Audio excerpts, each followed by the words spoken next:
গার্লফ্রেন্ডের নাম্বার মা দিয়ে সেভ করে রাখছিলাম। আর না রাখা কোনো উপায় আছে?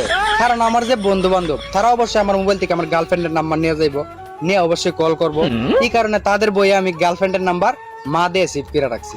তো একদিন আমি বসে মোবাইল টিপতেছি, মোবাইল টিপার পরে আমার একটা বন্ধু আছে এখানে আইসা বলতেছে, কি রে এখানে কি করস? আমি কই এখানে নাচতাছি। বেটা নাচতাছি মানে? আমি কই তুই দেখতাছিস আমি এখানে বসে মোবাইল চাপতাছি, তারপরে কেন বলস আমি কি করি? ও আচ্ছা ঠিক আছে মোবাইল চাপতাছিস। আমাকে হ্যাঁ।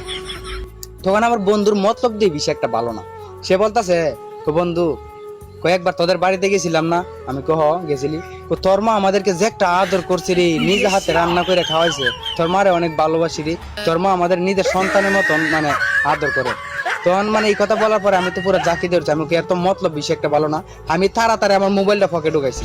পকেটে ঢুকানোর পরে আমার বলতে বলতেছে, রুকন তোর মায়ের সাথে কথা বলতে খুব ইচ্ছা করতেছে, দেখতে খুব ইচ্ছা করতেছে, কয়েকটা কল দে না, তোর মার সাথে একটু কথা কই। আমি কই না, কারণ কল দেওয়া যাবে না। আমি কই আমার মার সাথে কথা কইলে বাড়িতে যাইস, মায়ের দেখবার ইচ্ছা হইলে বাড়িতে গিয়ে দিস। কোন না এখন তো যাইতে পারবো না, যাস না একটু কথা বলি। তখন আমি দিতে চাই না, ও জোরাজুরি করে আমার কাছ থেকে মোবাইল নিয়ে গেছে।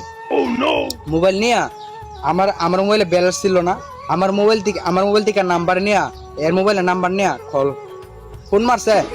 ফোন মারার পরে তো ফোন ধরার পরে ওই পাশ থেকে আমার গার্লফ্রেন্ড বলতেছে, কে ভাই? তখন আমার বন্ধু বলতেছে, আমি আপনার ভাই না তো, আপনি আমার আন্টি লাগেন।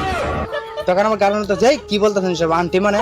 কুমা আপনি আমার আন্টি না, আপনি আমাকে চিনেন নাই? তখন আমার গার্লফ্রেন্ড বলতেছে, না আমি আপনাকে চিনি নাই, বাট আপনি আমাকে আন্টি বলতেছেন কেন? আপনাকে আমি আন্টি বলবো না, আপনি রুকনের আম্মা না? পাইছে আমার গার্লফ্রেন্ডে কই আমি বিলে, আমার গার্লফ্রেন্ড বিলে আমার আম্মা। মিজাজটা খারাপ হয়ে থাকে না? তখন আমি আর কি চুপ কর এখন না কথা কইলি।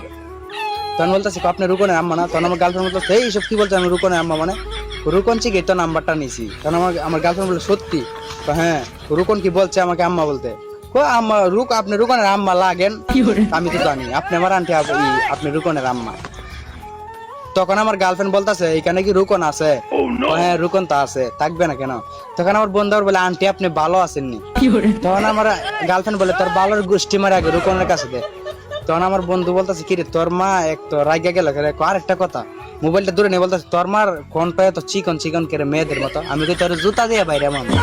পরে কইতেছে, তোর সাথে কথা কইতে চাইতেছে। আমি কই দে, কথা না কই তো উপায় নাই। তখন আমার গার্লফ্রেন্ড ওরা বলতেছে যে রুকনের কাছে দাও। তখন আমার বন্ধু আমার কাছে ফোনটা দিল। দেওয়ার পরে তখন আমার গার্লফ্রেন্ড আমাকে সোজাসুজি বলে, কেমন আছো বাবা? তখন তো আমি পুরো আমি কই বাবা মানে? তারপরে আমার গার্লফ্রেন্ড বলে, তুমি আমাকে আম্মা ডাকতে পারো, আমি তোমাকে বাবা ডাকতে পারবো না? লো টেলা।